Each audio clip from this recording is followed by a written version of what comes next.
By the way, listening to you guys try to make it through Saturday's Warrior with David Michael was fucking amazing. You were so out of your depth.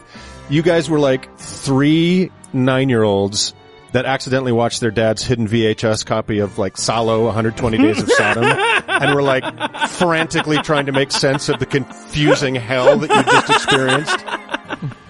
Oh my God, you were so lost. It was beautiful. Who read my diary?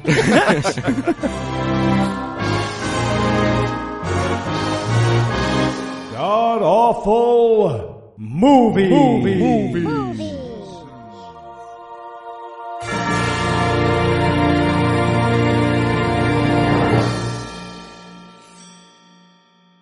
Welcome back to the GAM cast, where each week we sample another selection from Christian cinema, because if you can't make the lambs stop screaming, at least you can make them sound better than something. I'm your host, Noah Lugeons, and sitting 989 miles to my right is a New Yorker in his natural environment, Heath Enright. Heath, how's the pizza treating you, bro? Feels so good on my skin. Yeah, no, I've been to 9 different places so far. Yeah, it's fantastic. I'm guessing that's not an exaggeration either. Not at all. No, that's for real. That's for real, 9 places. And sitting 23,912 miles to my left is my bad friend Eli Bosnick. Eli, how are you this fine afternoon, sir? Well, I'm rubbing pizza all over Heath's skin, so it's pretty great, I gotta tell you. It's part technique, part pizza. Yeah, no, it's all important. Yeah. Tall people have lots. That's all I'm saying. They have lots. There's lots of surface area.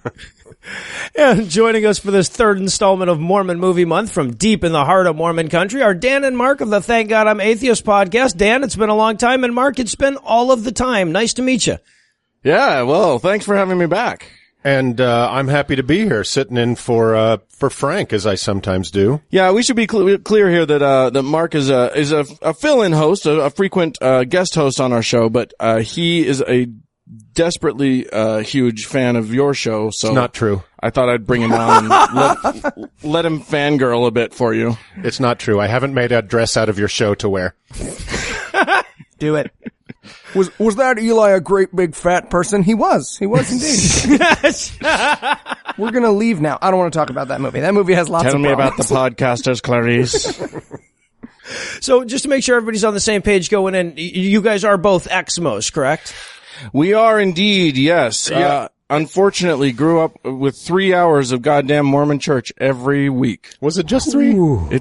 It felt like an entire week, Yeah. each week of church. I like to say I was a never-mo, since consent was never established. Oh, there you go. But I did have the pleasure of being forced to sit in that sewer for nearly 20 years. But I'm good. I'm fine. What were you wearing, though? The same thing I am now. It's super, super sad.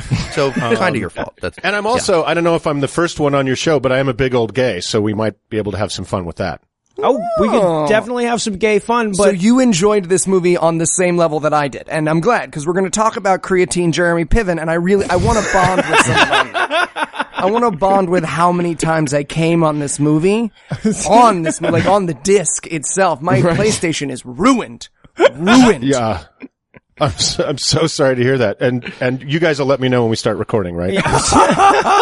Oh yeah. He's not out of the closet yet, so we'll be careful on that one. I will say, hey, look, Nephi brought out the gay in all of us, I do believe. Yeah, and I hear Mormon parents react really well to when you come out, so don't worry about it, man. Just like go for it. Okay. So, what are your thoughts on skin pizza? we were talking about it a minute ago. It doesn't matter. Go ahead. Yeah, let me We're in Mormon country. We do skin jello. Skin marshmallow squares. Much rougher. Yeah, there's a possibility of a 4-hour episode here. I'm just saying. Two-parter. We are 0 minutes into this movie. So tell us, Heath, what will we be breaking down today? All right.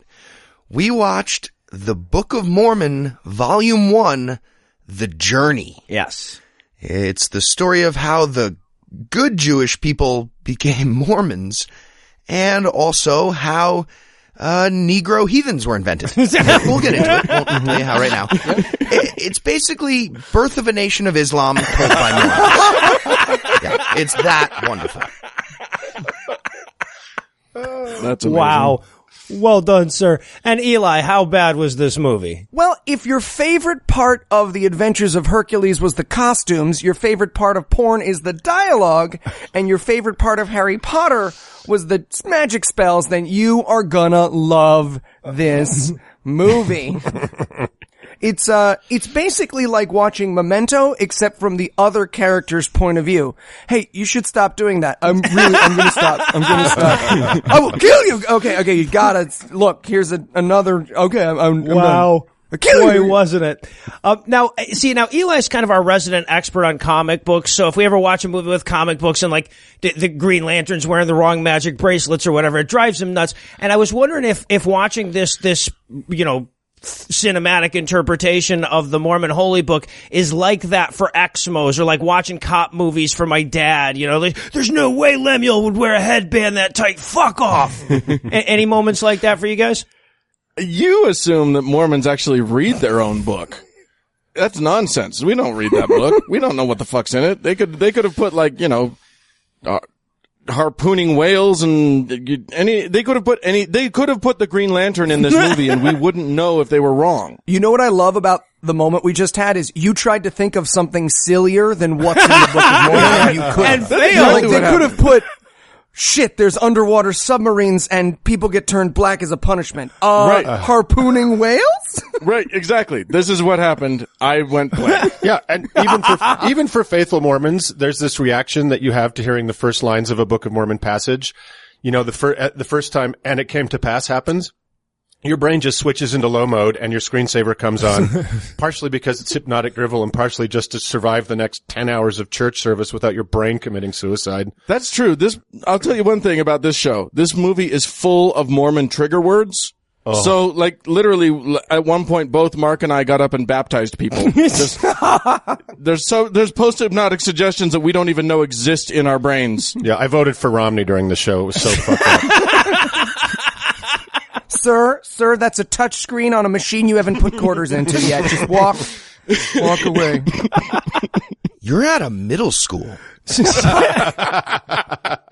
Again. That's Catholic trigger words do that one. I believe that's the Catholic trigger words. So anything you guys want to nominate this movie for being the best at being the worst at? I want to nominate it for best, worst, ancient nomadic facial hair grooming. It was like the art of shaving good. had a spot in the middle of the desert in ancient Israel somehow. Yeah, right. Madness. Everyone sat down in hair and makeup and was like, Sheriff of Nottingham. Yes. Sheriff of Nottingham. Don't you want like a normal Sheriff of fucking Nottingham? Somebody came in to set the first day and was like, look, I grow my own beard. And they were like, no, we're going to need to put a fake one on. Yeah, Why don't we right. shave that off? Yeah, that's not straight enough. What kind of beard would you like for this movie? Have you ever seen a Latino woman's eyebrows? Yeah, that's what I want. That's what I'm going for. Got it. Say no more. I think this is the most successful ever cinematic combination of jaw-dropping racism, yawning tedium, and characters who cannot stop making the same stupid mistakes every 3 minutes. Oh, it's good. Ooh. All of those things. Do you guys disagree? I'm trying to think of another film that would fit the bill, and no. So yeah, I mean, the TV show The Following is pretty great because it literally has no black characters and it's just filled with cops being like, we gotta let him go. But as far as cinematic experiences go, seriously, if you have a cop in your family, make them watch The Following. It's like watching Noah watch A Matter of Faith. It is the most beautiful thing in the world. They will stand an inch from the screen and scream at it. It's phenomenal. So my nomination, can we go with most self-defeating opening line? I mean, it's literally like, gee, I'm just an undereducated farm boy. Who will believe me? Followed by 2 hours of a story very clearly made up by an uneducated farm boy who has heard the Bible but not read it. Right. I'm going to nominate it for the best worst attempt to make Mormonism and the Book of Mormon plausible. I would say the Book of Mormon musical was more successful at making the Book of Mormon plausible, and it's a parody. Yeah, there was certainly nothing about this movie that left me walking away saying, yeah, no, that's plausible. That strikes me as plausible. Well, and you need to understand that this movie was made as an attempt to sort of get the story out to the world. This was going to be in every theater across the country. It was going to be a big blockbuster. You say that like it couldn't still happen. Yeah. Time's going to tell on that one, bro. Hashtag Oh, war room. I feel like this one's going to be making the same circuit that The Room makes at some point. Rocky Horror. All right, well, obviously we're going to need a minute to track down the Urim and Thummim so we can make sense out of this gibberish, so we're going to pause for a quick break, and when we come back, we'll break down all the cyclical action of Book of Mormon, Volume 1. We assumed we'd scrape together enough money for more of these. Oh, thank you so much for seeing us, Mr. Paramount. Yeah, it's Mr. Gray, actually. Paramount is just the name of the studio. Oh, so sorry. It is a very lovely office you have. Yeah, and I'm a very busy guy, so if you don't mind, let's just get down to business. Larry says you have a movie to pitch me? Yeah, I sure do. All right, so give me the pitch already. Okay, 3 words. The Book of Mormon. Oh, shit, sorry, 4 words. You know what? No, wait. Still 3 words, but just Book of Mormon. Okay, what about it? We want to make a movie out of it. Out of the Mormon Holy Book? Yep. Okay, fill me in. It's Hollywood, so I'm probably Jewish, so how does the book go? Well, it's the story of a family in Jerusalem whose father takes his family into the desert because he's like hearing voices in his head, and then they wander for years and take a boat to America where all the evil people become Indians and the good people become dead at the hands of the Indians. That doesn't sound very plausible, or interesting. Right. But throughout it all, the good guys' evil brothers are trying to kill him. Okay, I like it. In the exact same way over and over again for no fucking reason. I like it decidedly less. Well, that's because I haven't told you the best part. In the end, we learn that the more evil you are, the more black your skin is, so only white people are good. Okay, see, my opinion is moving, but not in the direction you want it to move. Plus, there will be brass plates, and there will be gold plates, and the main character will carve them and stuff. The main character will carve plates in the movie. Several times, yeah. Why the fuck would anyone want to make this movie? Well, because it's the most important story ever told. It's the Holy Scripture revealed to the prophet Joseph Smith by the angel Moroni, and we're just sure that if more people heard the story, they'd join the one true version of Christianity. Okay, wait, you want me to put out a movie that would help more people join your racist, misogynistic cult? Well, yeah, I mean, unless you think seeing a movie about magic compasses, black skin being a sign of evil, and uneducated ancient Israelites building a sailboat that can traverse the Atlantic Ocean without the need of experienced seamen would somehow make a person less likely to be a Mormon. Looks like we got ourselves a movie, kids. Sign here. Just a quick bit of housekeeping before we get the breakdown going. I wanted to give everybody the last call on tickets for our live show in New York on August 12th. At the time of this recording, there are 11 tickets remaining. So if you want to catch us live in the pizza capital of the world, follow the links on the show notes and do it quickly. But if you missed your window to catch us in NYC, we're pleased to announce that you'll get a second crack at us in the fall. Heath, Eli, and myself have been invited to do a live record in Manchester, England as part of the QED conference on the weekend of October 15th. And not only will we be doing a live record, but there's also going to be a screening of the movie that we're going to be breaking down immediately before. Should be a lot of fun if you're planning on being in Manchester in October or you just need an excuse to go to England. The conference is one of the best skeptical cons in the world. There's going to be an all-star speaker lineup this year, plus you'll get us trying to talk British people into calling cigarettes fags some more. And of course, if you need to grab yourself a ticket or two to QED, we'll have their website linked on the show notes as well. And one last thing, just a quick heads up to our Patreon donors that we will be dropping the June bonus episode later this week for our monthly patron-only secular movie we chose, or more appropriately had chosen for us, Matrix Revolutions. So keep an eye on our Patreon feed. That'll be available by Friday. And of course, if us reliving the disappointment of the final Matrix movie is just too promising to miss, you can get bonus monthly episodes and early access to non-bonus episodes by signing up at patreon.com/godawful. And now back to the show. Okay, I lied about the back to the show thing, maybe exaggerated a little bit. One more announcement cropped up since that first recording. As many of you know, Heath is in New York at the moment, and he's using a brand new audio setup for the time being. And because of audio issues and or demonic possession, when he sent me his audio after this week's record, it sounded like this. Also sounds like Christian Bale, but he learned English and took some Prozac, so he's just smiley and stupid.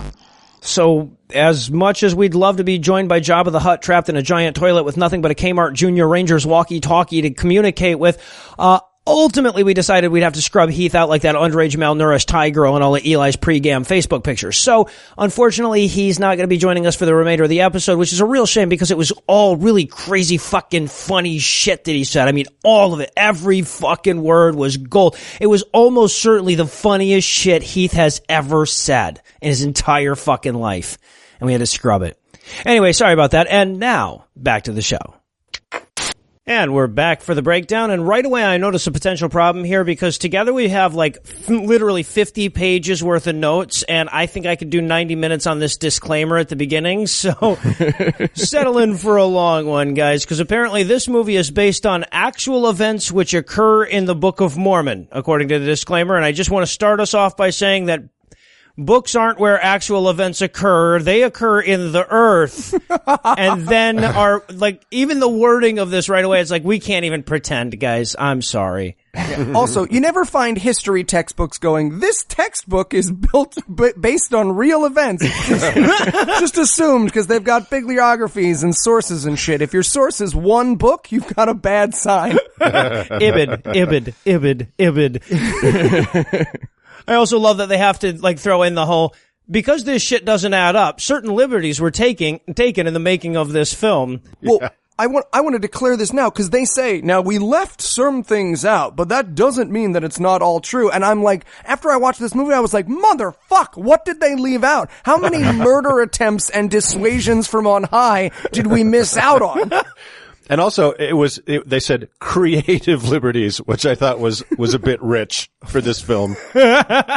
What's funny about that is that you'd think that this disclaimer would be for the non-Mormons, but no, this is for the Mormons who would be outraged that that didn't follow exactly as long with the boringest book in the universe. Yeah, right. Yeah, sorry, Mormons, you're not going to enjoy this. Then who the fuck is? Right. Yeah, good point.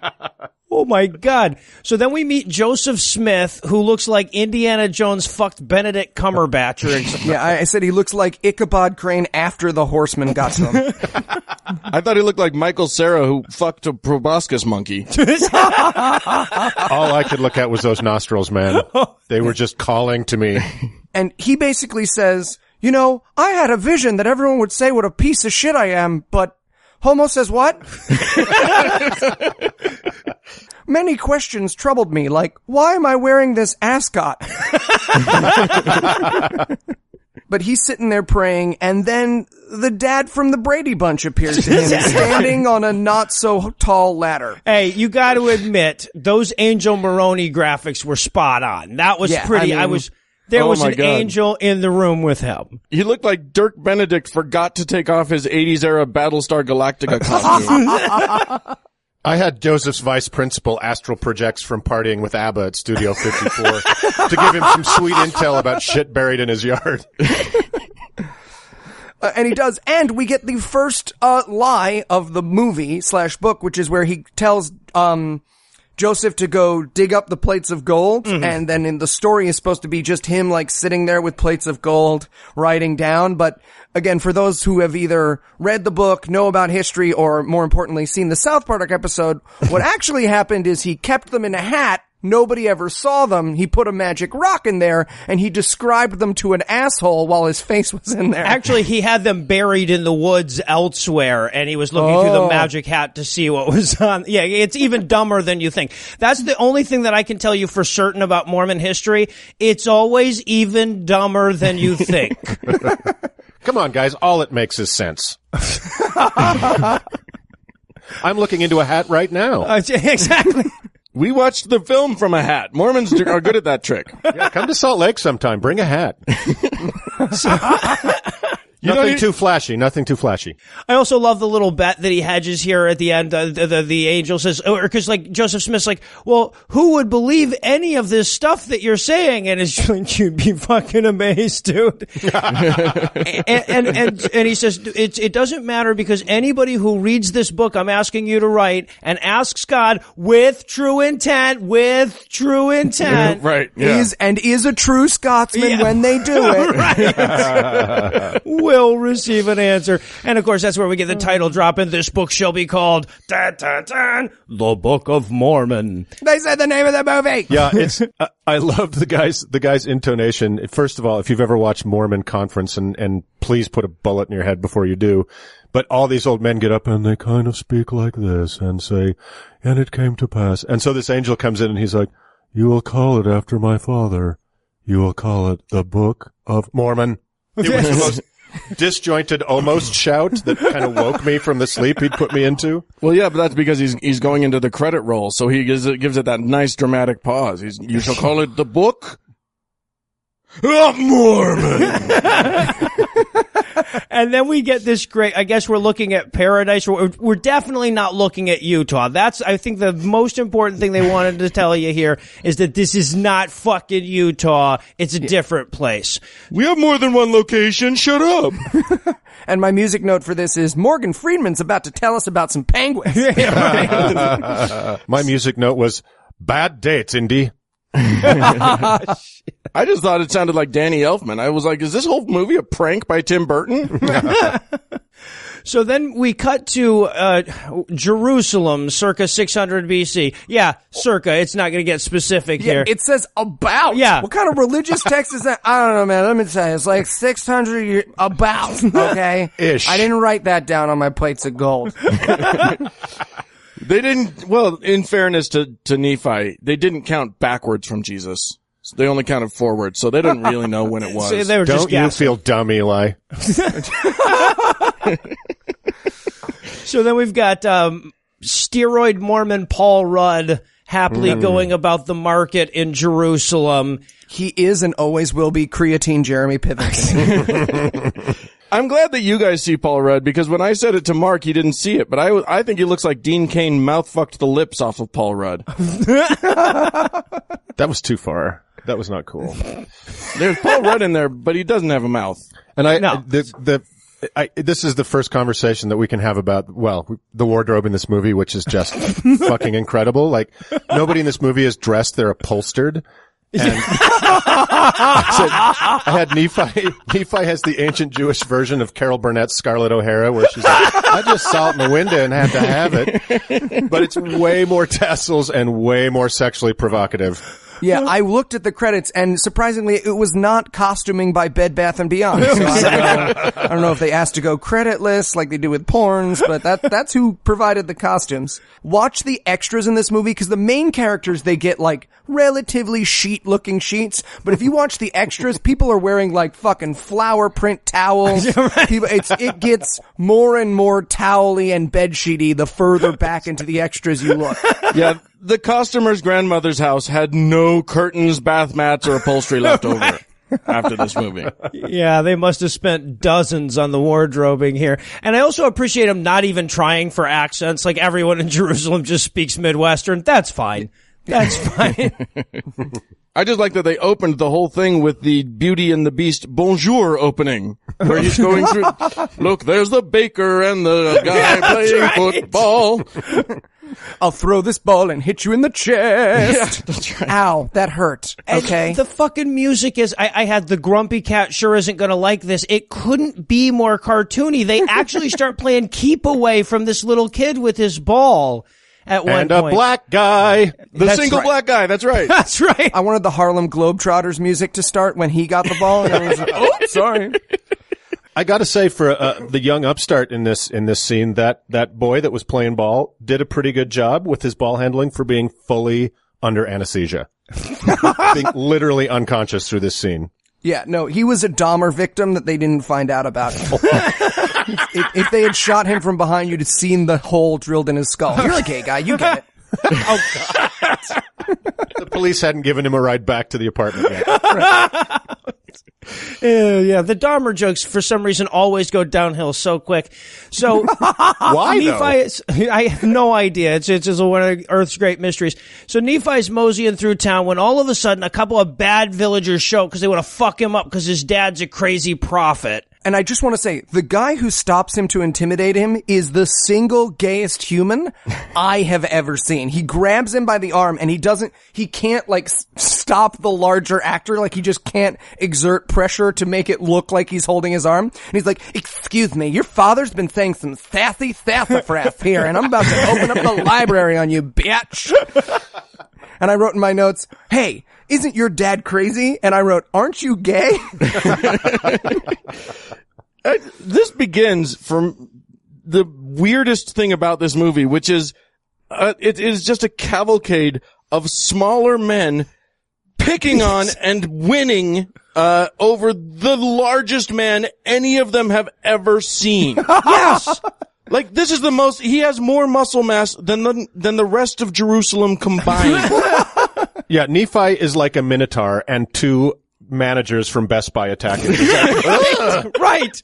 And that happens over and over again. Like, why did you cast the linebacker as Nephi, guys? Does that make sense to you? Right. He's a full head taller than everybody, too. Yeah. Yeah. And all the fight choreography is him, because he's a big dumb dummy, like slowly lumbering down onto the ground as these tiny men jump around on top of him being like, we're wrestling you! We're wrestling you! And him being like, Mongo no lie on Karate Rob Schneider. Mongo no lie on him.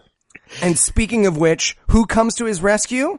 But whatever this guy's name, Layman. Layman, who I have in my notes as Karate Rob Schneider. And I just want to point out, this guy is, everyone wears a terrible headband in this movie, but it doesn't look worse on anyone except this character. It looks like his head he looks like a forceps baby. He looks like the last remaining forceps baby. I thought Layman looked like an 80s mall pop icon. He's one of those guys that just, makes his money going and covering Marky Mark songs. So speaking of gay, and probably only Eli and I notice this, and you know why, Eli. When Nephi comes walking out of the market, and he's just a swing in his purse. Yeah. Little bag he's swinging around. Of course they attacked him. They queer bashed him. Yeah. Oh, the Mormon tradition goes way back on that one, I guess. Yeah, exactly. Yeah. So the two brothers come and save Nephi's ass, and then we show back up at the prophet's house, at Lehi's house, where mom notices he got his ass kicked. She's like, it's because of your dad, isn't it? And the reason she says this is because everyone will speak almost entirely in stage direction in this movie. Yeah, pretty much. And then Santa comes in. Santa.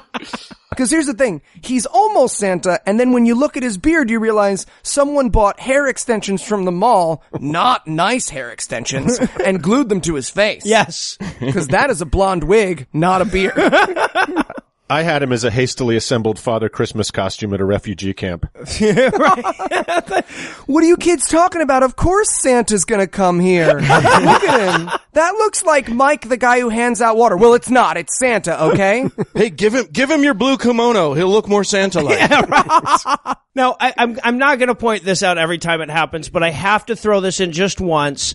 So this is a little scene where we're getting a VO from Nephi about how awesome Dad is, and it shows him writing with a quill pen in 600 BCE. That's approximately 1,200 years before they. I wonder if there will be other anachronisms. Okay, I'm not going to go for every one of them, but I just want to show that's how much they were paying attention. They were 1,200 years early on a technology, and they're like, no, quill pens is old, right? Yeah, it's older than now. Oh, that's right. Can we talk about how different our personalities are? That in a book with a magic compass and underwater submarines, Noah's like, fucking quill pens. Are you serious? I gotta turn it off. I'm sorry. This is too much for me. I was about to say they have a holy hand grenade, and he's worried about We'll get to Antioch eventually, yeah. So now, eventually, this is we're going to have to reinforce this about 74 times, but I believe this is the first time we just outright state it in Nephi's VO, where he says, "Me and my brother Sam were good, but my other brothers were evil and rebellious," and that is their only characteristic throughout this movie: evil and rebellious. Well, wait, no, I got to stop you. I'm sorry. Not their only characteristic, because later on in the movie, they will acquire one other, We'll get to it when we get to it. Oh boy. Also, I guess short memories also kind of count as a characteristic. You know what I think their other characteristic is? That the director did not tell them this was a talkie. Act with your eyes. And then we cut over to Dad preaching in the marketplace, and his entire, warning is, this city will be destroyed. This city will be destroyed. He's the fucking Chicken Little of ancient Jerusalem. Right. That's all he has to say. I figured that the director just said, just improv some lines like, don't you understand? The city will be destroyed. And then later he was like, oh, or I guess you could just say that one line 12 times. And again. We shouldn't have gotten that Santa robot from the mall. We should have gotten a guy. There are men in this scene, who have mustaches that are so ridiculous, they make mine look real. and I was also thinking that Lehi is preaching like the professor in Neither Have You Tasted My Jesus, arguing with the student. He says, blah, blah, blah, blah, blah, blah, blah, blah, blah, over and over again. Nope. Okay. Yep. You're getting a little deeper into the well than we've gone so far, I guess. Yeah. Yeah, I guess so. That's what I do, gay guys. You can always save queer. it with a gay joke. And then one of the villagers is like, oh, I've had enough of this guy. I'm going to go tell Laban on him. And yes, there's a Lehi, a Laban, a Laman, a Lam. The names in this are so goddamn ridiculous. Yeah, this is more confusing than all the parts of the vagina that women make up to make you feel bad. It's like, we know there's a hole, and there's a top, and there's a butthole. That's it. That's what you got. I have a labia majora and minora. Nice try. I'm sorry. I'm a skeptic. I will say this. Trying to figure out these names and everything when you're a child. Yeah, because right. when I was growing up, I had to try to understand what all these things were. I didn't know. My mom's Canadian. I thought that Jesus grew up in Calgary, was died on Calgary, and everything. Right. I've got everything mixed up in my head. So just these names, that's nothing. Yeah. We've tapped into something deep here, haven't we? Oh my God. He's crying. We thought Mormon month was going to be fun. Oh man, we'll get all our Exmo listeners excited, but everyone's just had a breakdown every episode. You don't understand, man. Where's the beef commercial? I wasn't ready. I was just a boy. So I'll be okay. All right, so now together. we've got to meet Laban, I guess. Who has the most ridiculous costume Oh my God. I have ever seen in my okay, let's break this down. On top, he has a feather duster. It's a which turnip hat. underneath there is a helmet. Underneath the helmet is a towel. He has the Zelda shield on his chest. I will not bear this. I will take my own life. I will not live in a universe where that costume stands. Apparently you're made king of Jerusalem by being given a snow sled to wear. 12 sofas died in the making of this costume.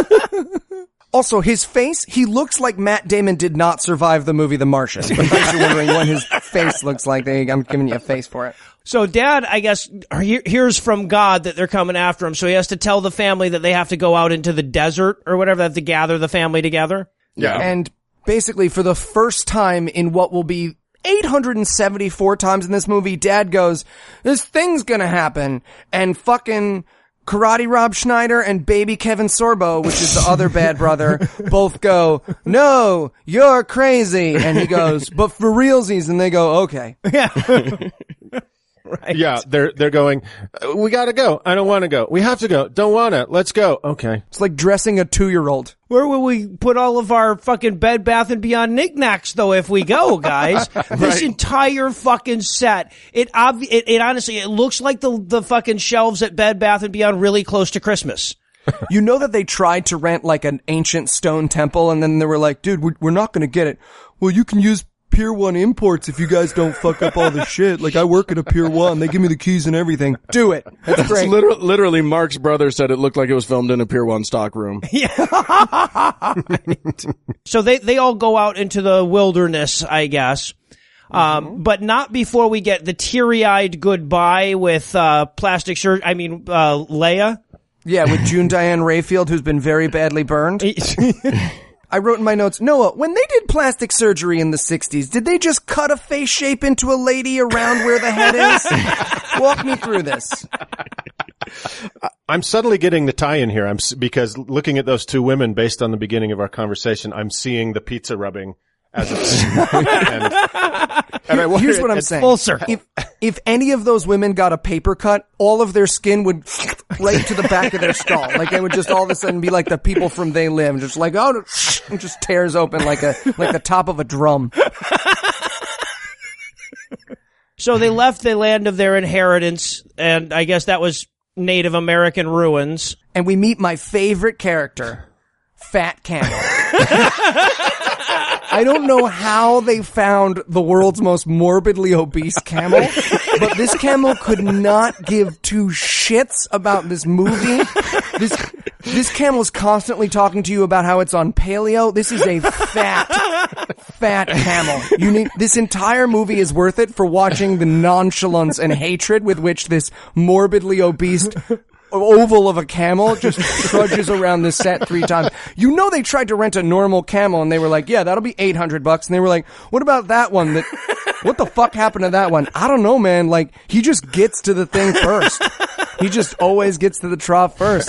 He doesn't spit though, because that would mean not eating something. So like, there you have it. The Charlie Brown Christmas tree of camels there. I love that Eli even makes fun of the physical appearance of the camel. No one is safe. Opportunity. Nothing I is make fun of sacred. anything that I'll fuck in the movie. Anything that I'll have sex with, I feel like it's fair game. And not to be all Quill Pen about it, but these are Bactrian camels. These are Asian camels. They're not camels from the Middle East. Nerd. I know, right? I just like that they start this adventure by Noah or by Nephi in voiceover saying, taking nothing with us but our family and the provisions we could carry. Cut to everyone walking, carrying exactly nothing. Nothing! Right. Yep. No one's carrying thing. anything but a stick. Everything we could carry was apparently nothing. And Fat Camel doesn't even have a load. Yeah, they've got like 2 things on a camel. They've got like a bag for, various and sundries. So we get this really long walking montage. This is number 1 of 23. This is Lord of the Rings-esque in its walking montages. So then, we cut to, they're stopping for the night, setting up a tent, and we learn this by the rebellious brothers bitching about dad, which is again how they're going to set up every scene with the rebellious brothers. Right. Because Nephi doesn't want any of that, so he goes with his chiseled jaw and abs into the desert to pray. Mm-hmm. That his brothers will chill the fuck out. Right. He says, I wrote in my notes, Dear God, please let me have massive gains, and please invent muscle milk much, much sooner than you were planning. And his method of praying looks like he is double-handing a huge cock, doesn't it? Don't you just want to Photoshop that right into that? When you say wanna, do you mean already did? Because yes. I just like that Laman and Lemuel have one of many of their conversations where they're like, I know that where we as the audience are supposed to understand that they're being wicked, but really they're the only ones in the whole group making any kind of sense. Yes. Well, in any circumstance except where your father is actually talking to God and you are actually, chosen by God, your dad's a schizophrenic and you're gonna die in the desert. Now, right. They're about to have pretty decisive proof, at which point they should stop fucking doing this, but for now, I'm on their side. Right now, I'm on their side. And I just have a quick note about Nephi's head belt. These are not headbands, guys. These are like WWE wrestling belts with strip brads through them. And Nephi's looks like his parents put it on him when he was 9 and then never loosened it.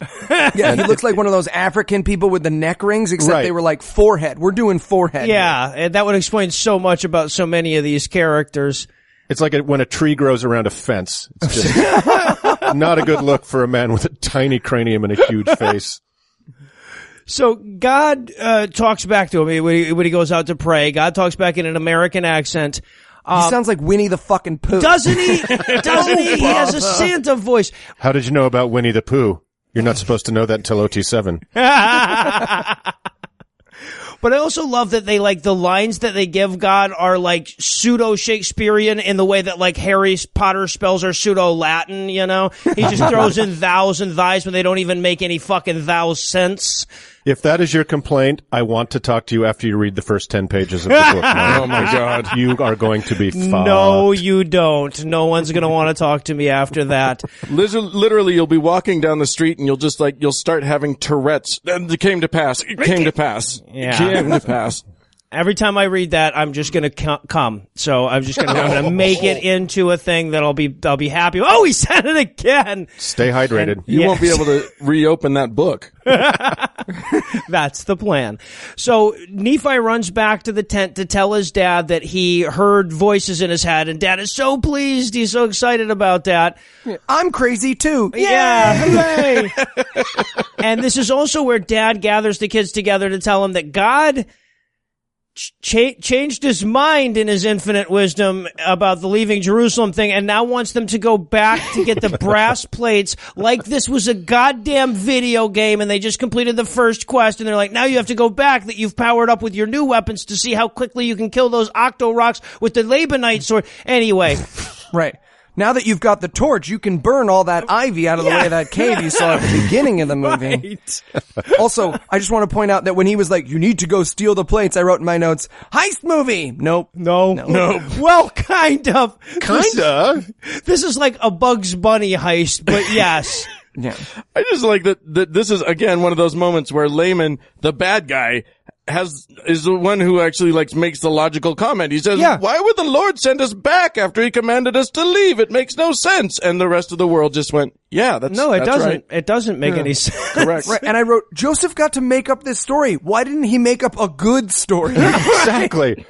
Uneducated farm boy, remember? Yeah. This is a story about a fucking father who can't make a packing list. Right? So they head out under the harsh the harsh Jerusalem skies. My music note here is Indiana Jones had some leftover swelling strings that they got for $8, and then we get another long walking montage. Also, just a tiny moment, but when the father sends him off, he goes, this is a matter of faith. And I said, they said the name of the oh wait, no, that's not wrong. Also, they're letting the guys take all the good walking sticks, which I thought was a little risky. Yeah. And Nephi decides to hump it back through the desert wearing the fire engine red 35-yard tree skirt out from under the White House Christmas tree, which I thought was odd for a summer hike in Palestine. So, and then they get there, and the big thing now is like, okay, how are we going to get the plates now that we're there? And so Nephi's brilliant plan is, why don't we just go and ask him if he will give them to us? Yup. The guy who's vowed to kill them and their family, he's going to go just say, hey man, do you think I could have some of your shit? And he says, no.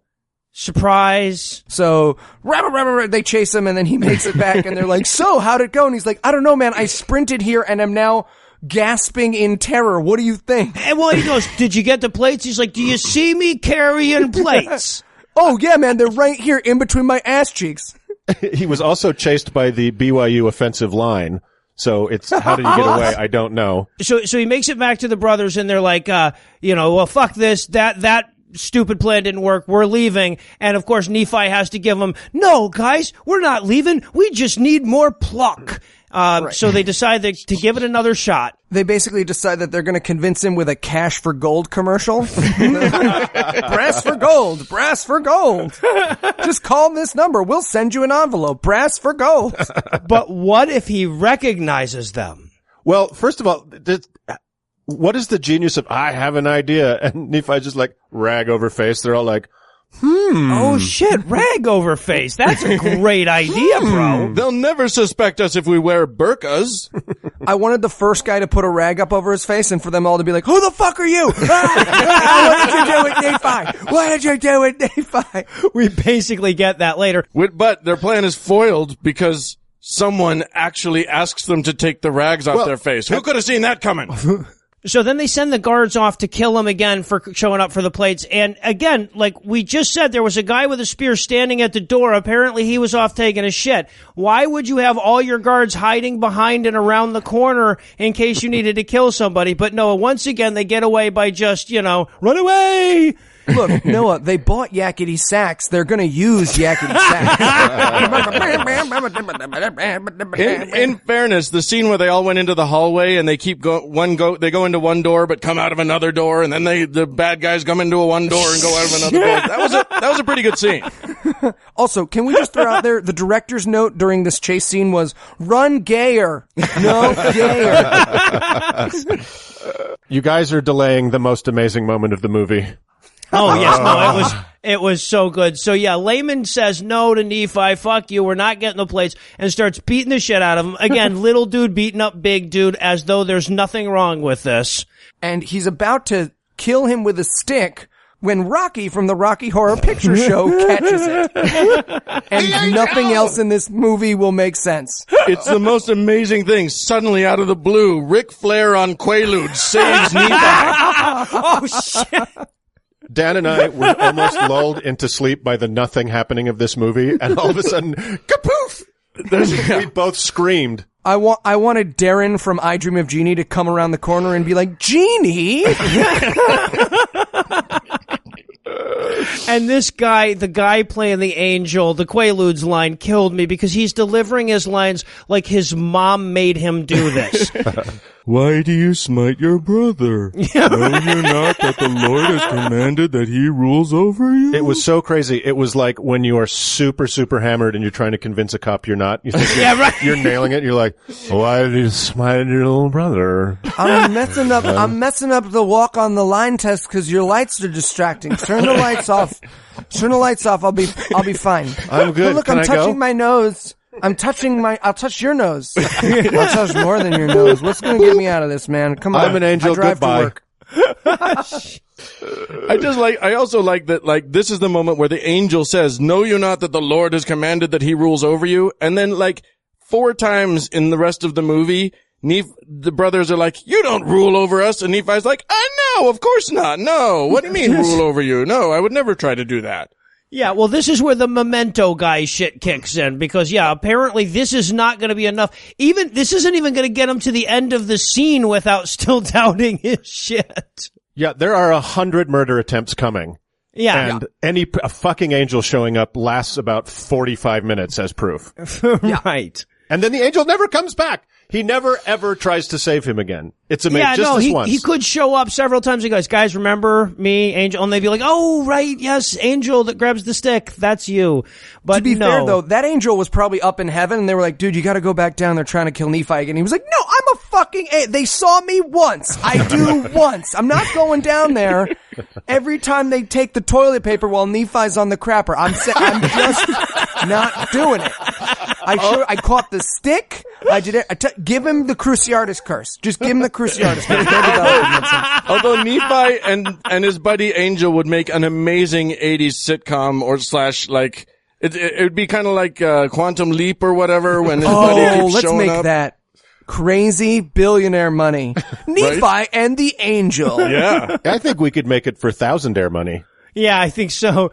Obviously, especially if you can get a Bed Bath & Beyond gift card for the costuming. So they go back to the one-room palace with the one hallway and shit. And it's time for Mormon Gear Solid. Yeah, like... And the music here genuinely might as well be bum, bum, bum, bum, bum. Well, no, bum, I bum, expected bum, him to be like dressed as a bush and creeping closer when the guards turned away. It was like, now if I could just get Laban to step on this X, we'll be all set. It was amazing. In fairness, though, Nephi has some pretty good skills. Like, jumping out from behind pillars with this amazing Superman leap with his arms stretched out. Yeah. Bonk the guy on the head. Oh, see, I thought he was going to have a giant hammer. Oh, right, Or a right. Or maybe frying he pan. thought he had one. Yeah. Yeah. So fucking Angel took it away at the last second. No hammers. Fuck.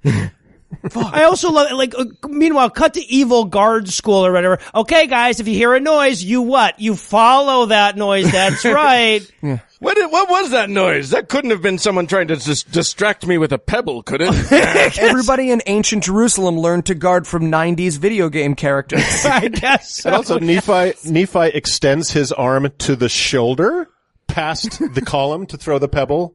Clearly in yeah. view Yeah. of the guard he's trying to distract. Right. Amazing. I just, that jump punch though was so beautiful. Yeah, it's pretty great. At that moment, I fell in love with it. I would protect the last copy of this movie from a fire with my very flesh, just to make sure that is passed down to future generations. The secret to making a moment like that work is to have almost nothing else happen in the movie. So it's just a fucking spectacular stunt and action sequence. Kaboing! I would love to go through and put some cartoon sound effects in there where they belong. And then this is also another spot where we get the extras reading the stage directions or whatever. Everybody's walking by going, Laban is so drunk, he can barely stand up. Yeah, boy, he sure couldn't defend himself right now. That he couldn't if someone came in. Well, this is where you have to understand that this movie is for Mormons, so they have to make it Mormons don't understand drunkenness very well, so they had to have a guy who does his best impression. Oh, I see. Who explains what drunkenness is. So they have to have Barney from The Simpsons show up and say, "We'll see, Laban, he's so drunk, blah, blah, blah." Mormons don't understand people being drunk, but I guarantee you ex-Mormons do. That's true. Deep, abiding understanding of alcohol.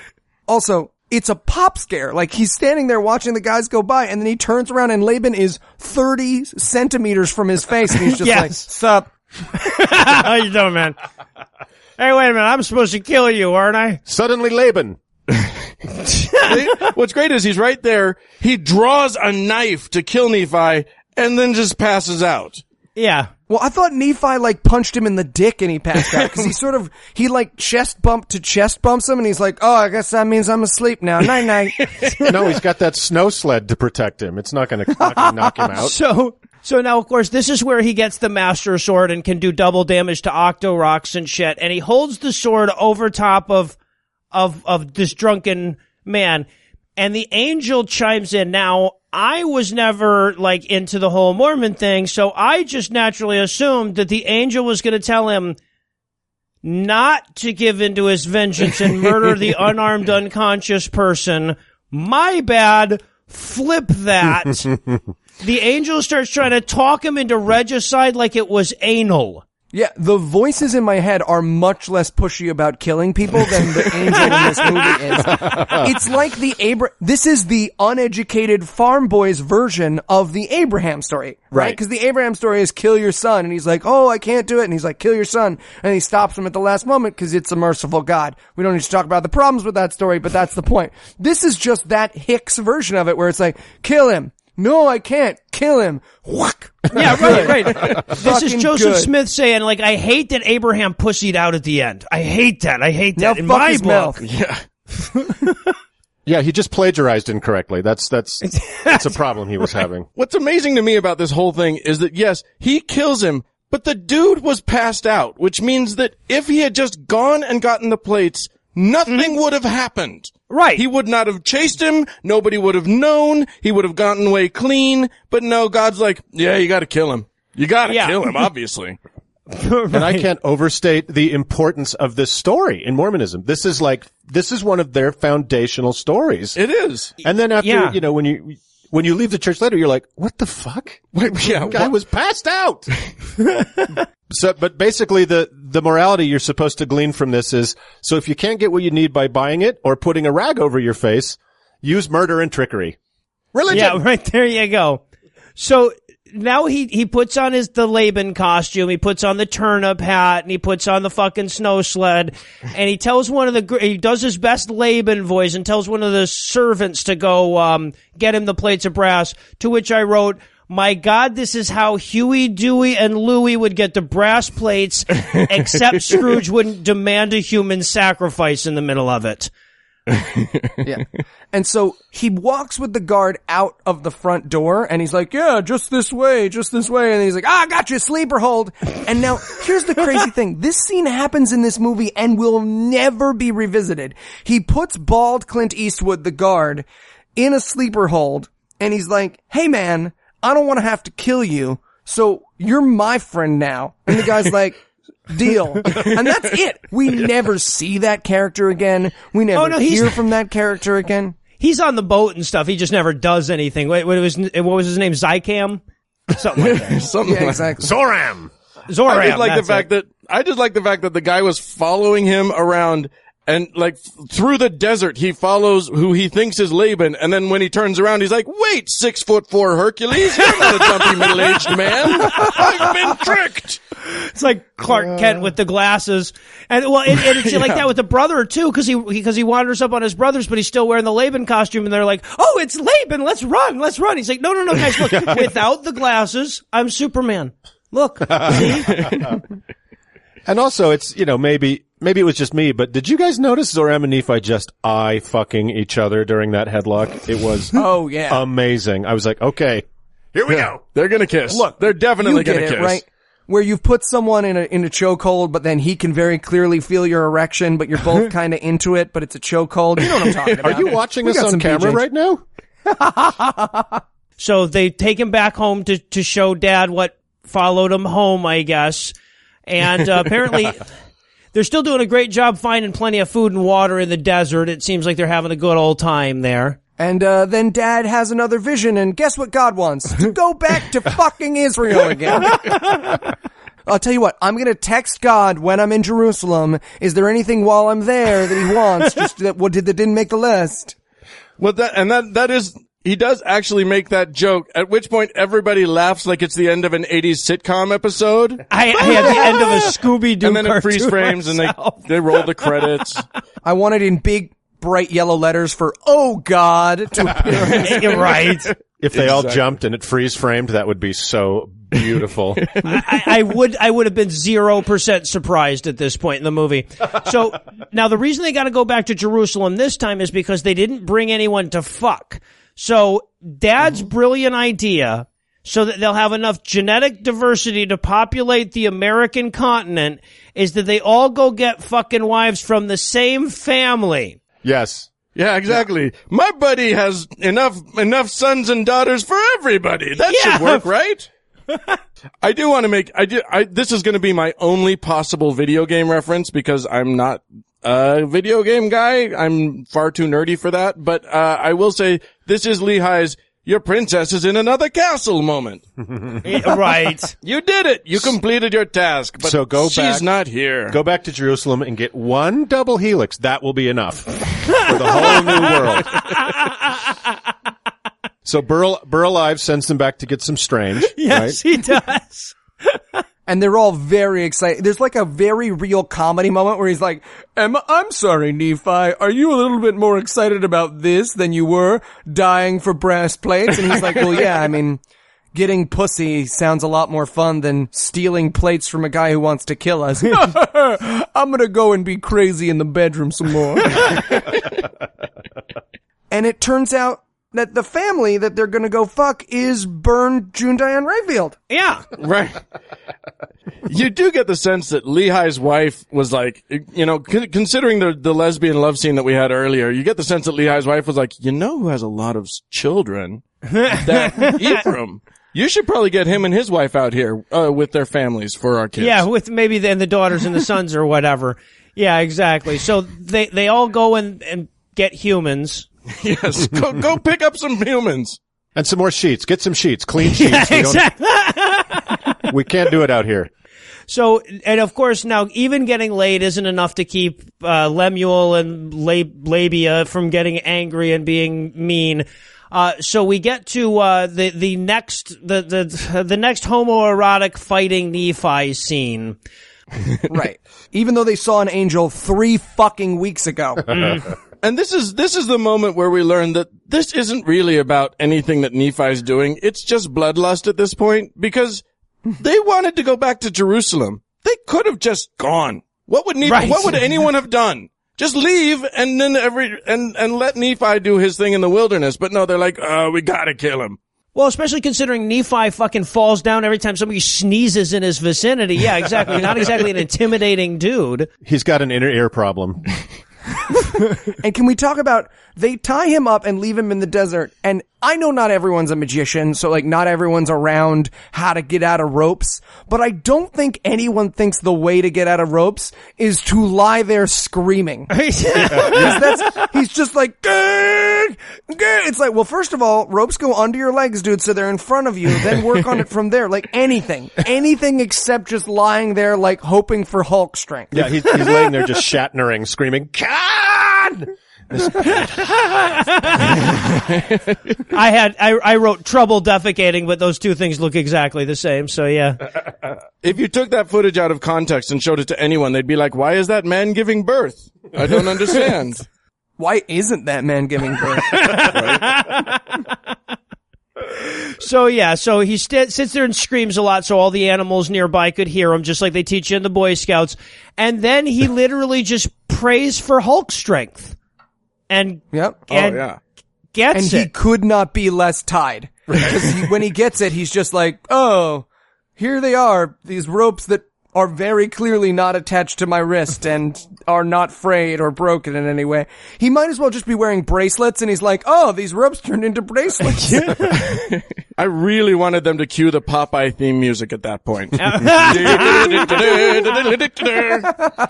by the end of this movie, the fact that he doesn't just faint dead away when he sees his brothers holding a rope is crazy. Right. No rope for you guys. You guys get no rope. He gets out of the desert because he's out of his fucking bonds or whatever. He wanders up to his brother's all badass, throws him down. He's like, hey, do you like apples? I like those apples. And they're like, time to kill you. And so Nephi does my favorite thing he does in the movie, which is to get into a Taekwondo horse stance. He's just like, Yup! And it's just like, oh, shit's about to go down. But then Dad, who apparently didn't have any questions about where the fuck Nephi was until that moment, comes out and he's like, hey. And Karate Rob Schneider's like, we were just kidding. And he's like, okay. All right, man. We're cool, I guess. And all I wrote was, every moment Nephi is wearing a shirt is a wasted moment. A wasted Oh, but we're gonna learn that's very unfortunate, because he does take his shirt off later, and it is not a good sight. Well, it's not a good look. It's better than him with his shirt on. I'm just saying. So then He looks like someone should be shooting him because a black kid fell in his cage. That's all I'm saying. Too soon? Too soon. We're talking about gay people now. I'm allowed to make Thanks, monkey guys. jokes. Gotta go. Oh, God. So Nephi wanders off to thank God for the rope thing, and I guess this is so that his wife can show up and we can have this romantic scene between the two of them. And honestly, it was the closest to two people who might want to fuck each other that I think we've ever seen in Christian movies. Can we just take a moment for gratitude at how hot Mormons are? Oh, you're just a well-bred people. You are. You're just well put together. You're not as fun as the ex-Baptists because they it didn't go right, so you just pick a hole, but they are an attractive lot. We are. I appreciate I'll cop to that. We're gorgeous. Yeah, it's true. What are you gonna do? Hot like fire. And they have an actual kiss. Now, they then kiss a second time, which is like him trying to bite off her top lip, but the first kiss that they have in this scene is like two people who have kissed before. I was very impressed. I was just saying. Yeah, no, I wrote... Compliment sandwich. I wrote in my notes, this is the easiest Christian movie kiss to jack off to ever. Ever. As a gay man who was closeted and cute enough in high school that girls hit on me a lot, I saw the terror in his eyes. I saw it. I saw the fear. I wrote that too.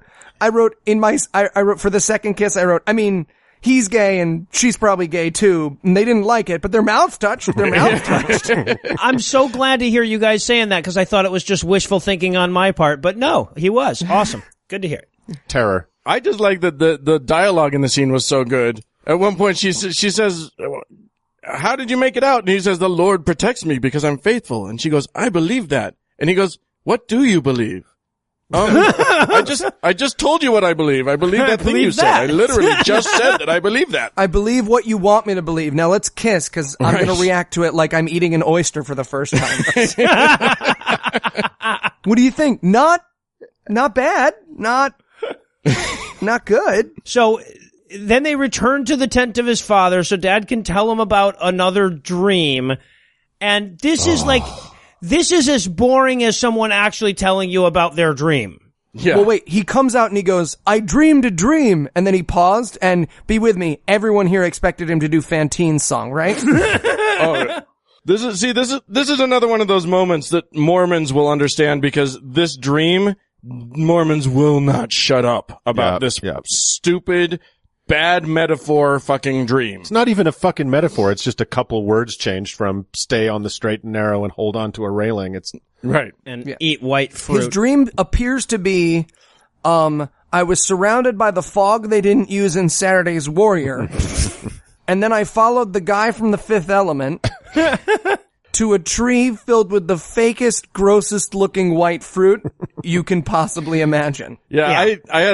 All I could imagine was somebody from the props department saying, so, here's some pears that we painted white, so just go ahead and eat that. These are safe to eat, paint? Right? Probably. I mean, there's not that much paint, so it's probably not going to kill you. I don't know. I don't know. Make yourself throw up afterwards. You did that after the kiss.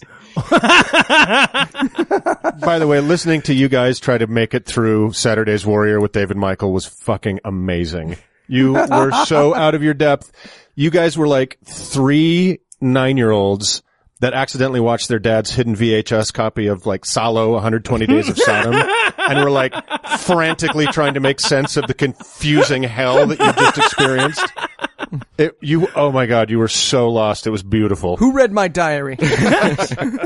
So Dad tells him all about this dream about the fruit and the path and the building full of people laughing at you when you try to eat your fruit or whatever.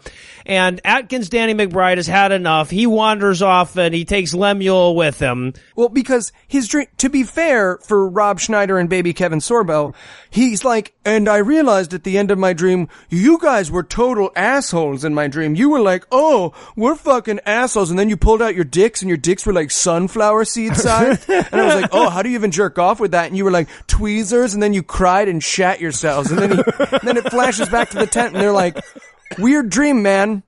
Weird dream how we're, don't love that dream. Gotta admit, not a huge fan of the dream you had where we suck. Shit, Dad. Wow. Burn. Have I mentioned your younger brother's my favorite? My music note here was Scully thinks Mulder might actually be onto something. So, yeah. And then we get another, Nephi praying scene. This time he gets bamfed up to a strange mountain that he's never seen before because he's never been to Utah, where he meets another angel with the most awesome bullshit wig. It looks like somebody just took a mop head and fucking shampooed it. They seem to have no idea they're constantly being told what to do by Silas from the Da Vinci Code. And the racial issues with the angels. So obviously the holiest people are the whitest, right? Uh-huh. Right. Silas. Oh, shit. Is that why they were all albinos? Okay. All right. Oh, God, it's even more racist than I thought it was. And I thought it was so racist. Right. But he has a vision of Mary, and he's like, that's a virgin. And I'm like, how can you tell that's a virgin by looking at her, Are dude? you looking at her Gross. hymen? Right. Yeah. He says, I see a virgin with a child. Well, doesn't one kind of counteract the other, you dipshit? Well, and also, I guess that's just kind of a weird fucking thing, because if you think about it, even if you thought she was a virgin, that would be such a weird fucking thing to say, because if you saw like a 13-year-old girl holding her little sister, you wouldn't be like, I see a virgin with that's, why are you thinking about her sexual activity? I see a woman who's gotten laid a few times holding a baby. Why would you point that out? Anyway, yeah, so he saw Jesus, and Jesus was the iron rod, apparently, from before that takes you to the white fruit tree. Yeah, this is the car wash bargain bin version of Jesus. Someone was like, oh, Rush Hour 2 and Jesus. All right, I'll take them both. I just like that. First of all, Jesus descends through the Stargate to the portal, and then he hovers there, looking like John C. Reilly and Sloth from the Goonies butt-fucked to make a savior. Yeah. And landed on an Aztec pyramid. It's now, an Aztec pyramid! To non-Mormons, that architectural cue is very important, and you'll find that out, Noah, when you read this thing. Oh, God. And at least credit where credit's due, at least they pretended their bullshit prophecy was written before the shit happened. Like the New Testament, they're like, how could we know what our last book said? How could a chamber of secrets? That's crazy. At least he's like, no, man, book's old. Really? Can I see the old version? You sure fucking can. No. You sure can. Now the angel's mad. I gotta tell you the story a different way. I was gonna say, we see pilgrims, which I thought I was having a stroke when that appeared. Yeah. I'm like, what? But pilgrims are into Mormonism, right? And like then, American pilgrims, the ones with the hats and the buckles on the shoes, those guys are into Mormonism. But then it was super confusing because there were pilgrims and then cut directly to Nephi dressed straight up as Pocahontas. I was like, did this movie skip? What's happening? Also, actual line from this scene, hold fast to the iron rod. Come on, movie. Too easy. The Eli Bosnick story. Yeah, come on, guys. Make us work for it, at least. This movie did not make you work for it. So now we cut to everybody getting ready for wedding day. And by the way, Sam could not more clearly be gay and not want to do this. Yeah, were you having flashbacks in this moment? Oh my God. Again, the horror in his eyes. Yeah. You just see it from a mile away. I know how to look for it, okay? He literally says, I don't want to get married. And everybody else is like, ha ha ha, that's hilarious. Right. You don't want to have sex with women. Sure you don't, Sam. I know. And his potential wife is the one who says, I do for him. That's how bad it is. Yes. Also, during this wedding scene, they got as close to not Fiddler on the Roof as they could. It was like, dude, boop. Yeah, see, it's not Fiddler on the Roof. Go fuck yourself. We chose a different note there at the end. And now is the time in Book of Mormon when we dance. Yeah, I love that the half-assed 20 seconds of Zorba the Greek choreography was unbelievable. I'm sure they just thought, it's box office dynamite. Yeah. Dancing. You know what we need? We need belly dancing combined with Irish dance. Yeah, exactly. Combined with Irish dance. Combined with square dancing. All of it together, yeah. It's Jordan Riverdance. And I just wrote in my notes, please let me watch these actors fuck. Please let me watch these actors fuck. But no. Blackout. Nephi and Sam just gently fucking as they stare into each other's eyes while the wives watch. Oh my God, right? I wish I could quit you. So I guess while they skip over all the good fucking, we'll take a quick break to watch some proper porn. But before we do, let me give Act 3 the hard sell here. Will the rebellious brothers try to kill Nephi again? Will they do it again after that? Will that come to pass too, motherfucker? Learn a new phrase, you fraudulent hack! Nephi, it is I, God. You must slay Laban. I have commanded it. I cannot, Lord. I have never taken life before. You must. The world requires it, Nephi, and the Lord commands it.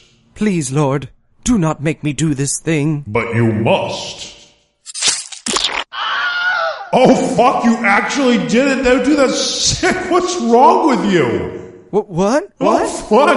Alan, come check this out. Yo, what's up? Oh, fuck. What happened? Are you kidding me? I told him to kill the drunk dude, and he totally fucking did it. I didn't think he was gonna fucking do it. Fuck, man. What is the matter with you? He was obviously joking. Joking? Have you heard the Abraham story, bro?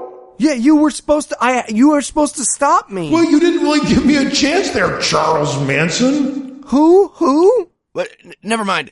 Hasn't happened yet. We gotta get out of here, though. God's gonna be really mad about this. Right? Kinda fucked. Yeah, later, Nephi. Oh. Who's Charles Manson? Oh.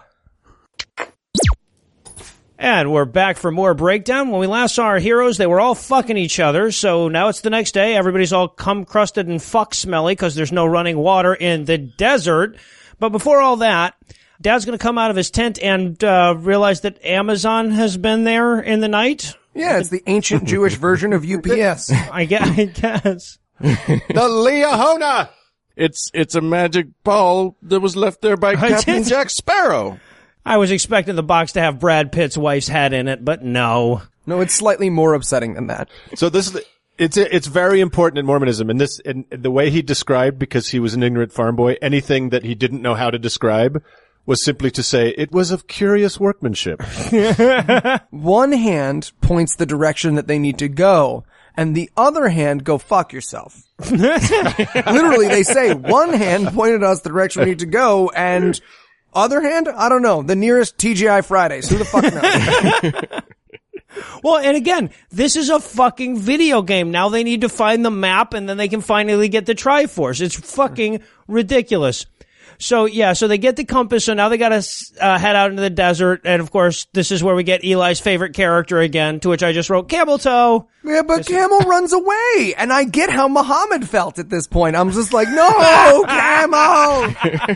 Camel! Well, and what's really funny is that he just sort of casually says, our camels wandered away. It's like, did you take 0 measures for this? Because you gotta keep your livestock with you. Yeah, it was this very much, Mondays. Our camels are union. What are you gonna do?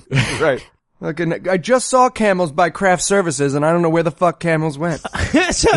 I'm sorry, can someone get a PA to get camels to set? Someone call camels to set? But also, this is where we get Nephi bragging about how he was the only good hunter. Everybody else sucked at hunting. Well, we learned that the desert made their bows break. Yes.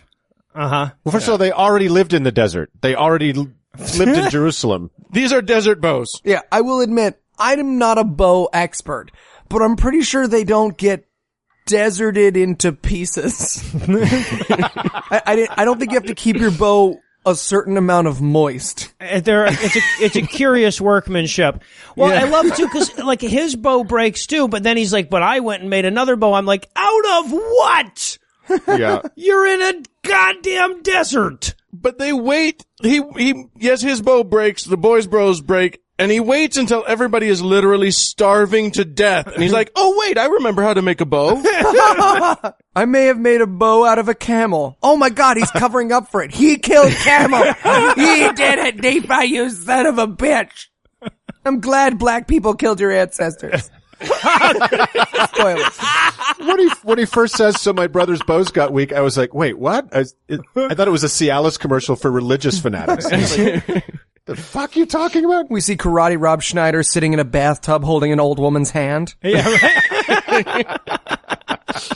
Ask your doctor about Moroni. I also like the fact that he says, so I fashion a new bow, and then I go and I lecture all the starving people about believing harder in Jesus, because I'm that guy. Right. Then he shoots a totally domestic goat. Yeah. Like somebody's property standing in their yard, Well, wait, basically. first, he's wandering through the desert, stumble. And he has a sepia-toned version of, they're all gonna laugh at you, they're all gonna laugh at you. That he does. And he does the single greatest faceplant you could ever, he goes for it. He puts his face into the ground as fast as gravity will carry him. It is beautiful. So yeah, so he wakes up from his nightmare or whatever, and he finds a goat, and apparently that's going to be enough to feed them for years or whatever. Right. You don't need to bow hunt a fucking goat. You can just catch a goat. Well, I can catch a goat. That's all I'm saying. I know from positive experience I can catch a goat.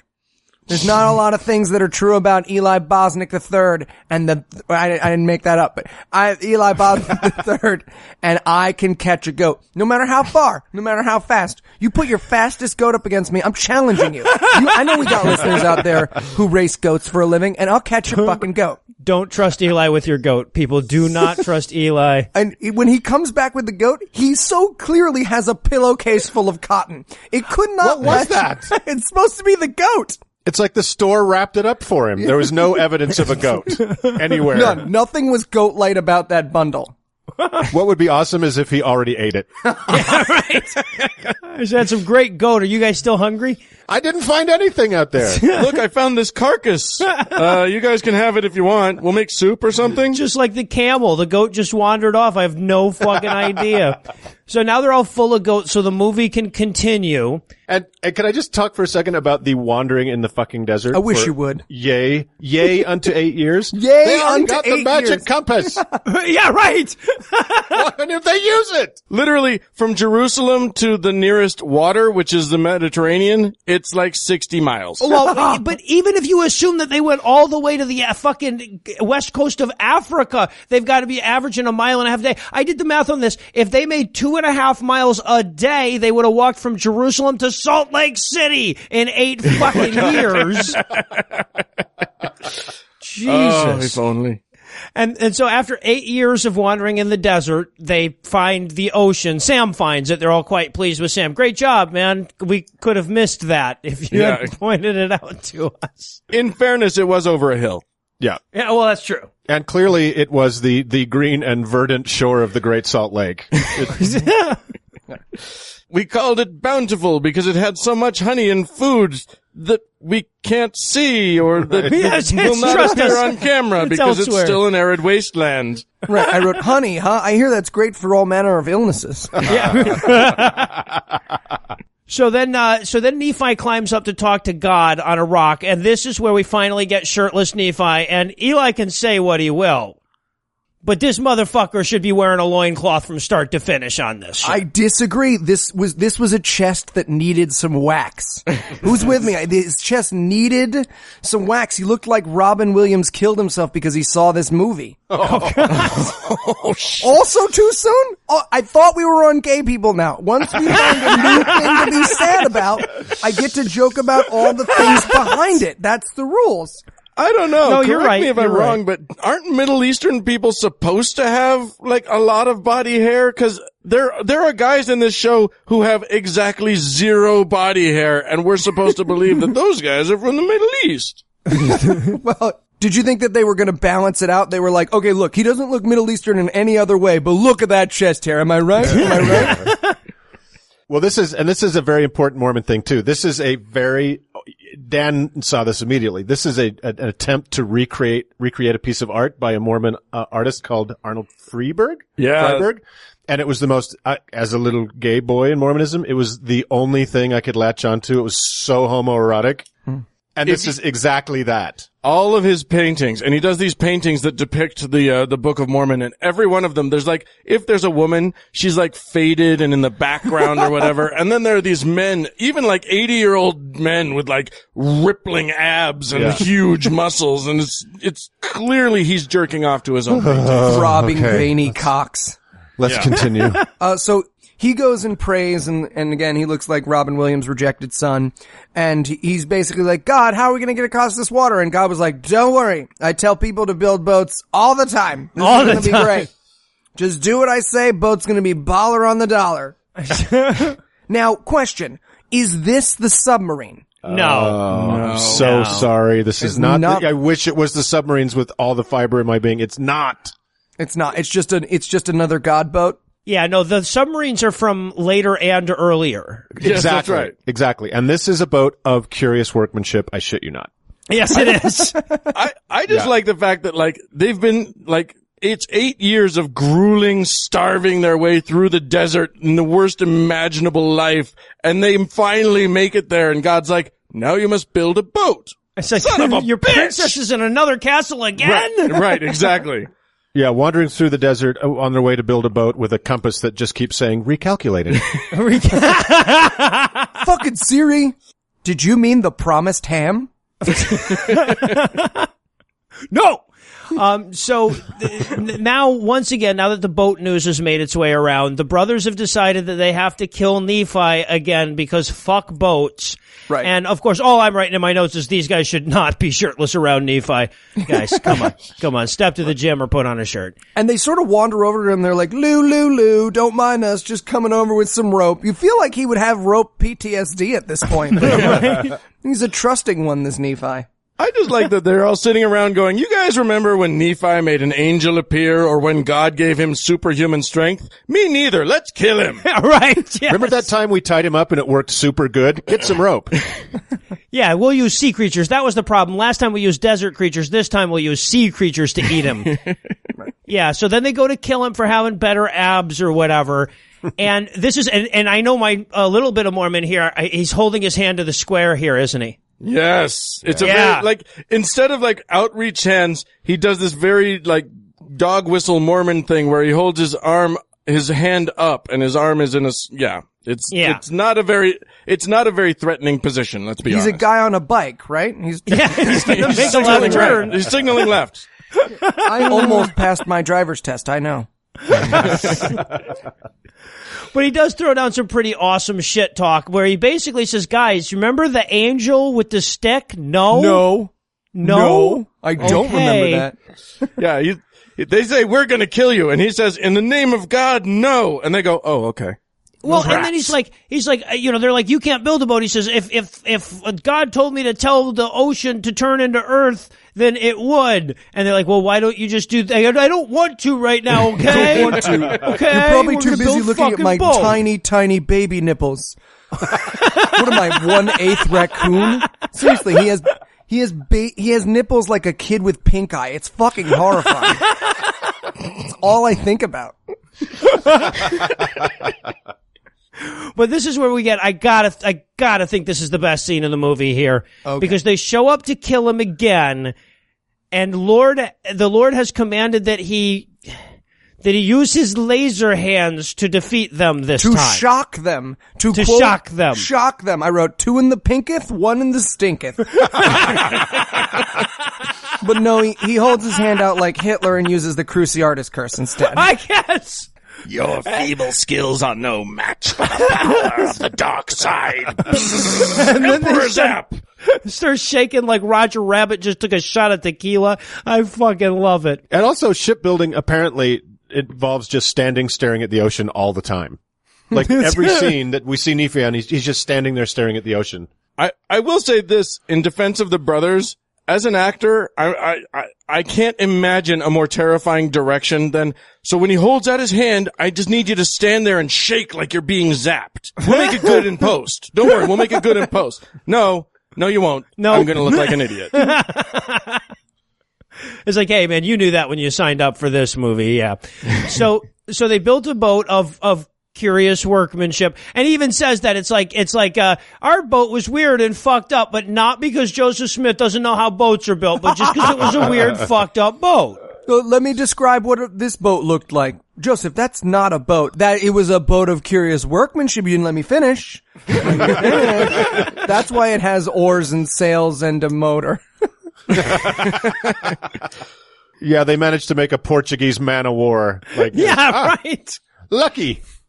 And the best part is that they build this enormous, like, ungodly huge ship on land, and they're like, okay, now all 10 of us, let's get this behemoth in the water. Yeah, right. What? Push it.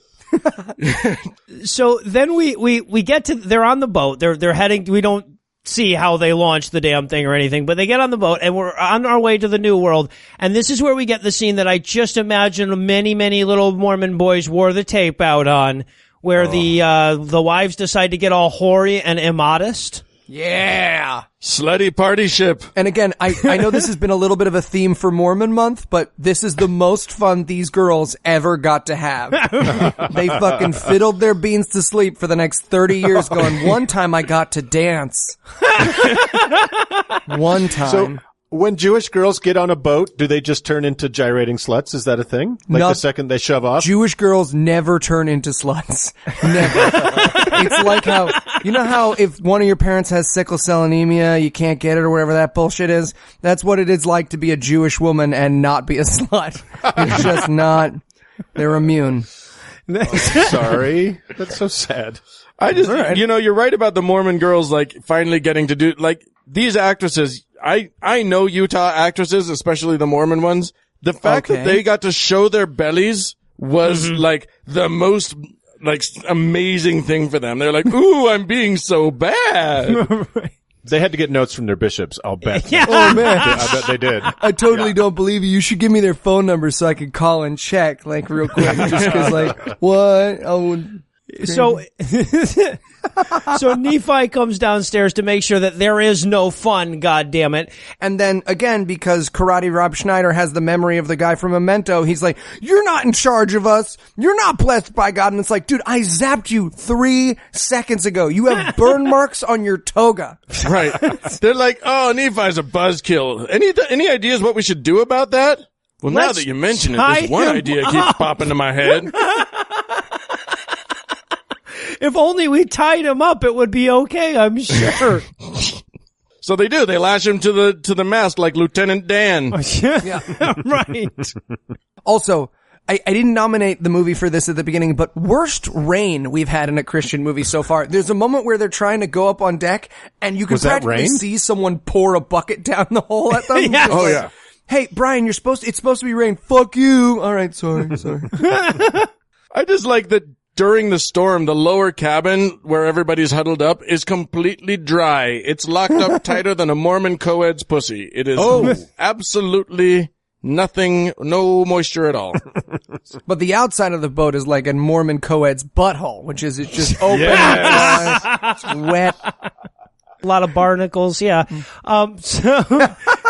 So anyway, we cut to several months later, and now apparently they're running out of drinking water. There's only one urn left, and everybody's just like, "Hey man, you want to grab your magic compass and ask God to make it rain?" And he's like, "No, I don't want to bother him."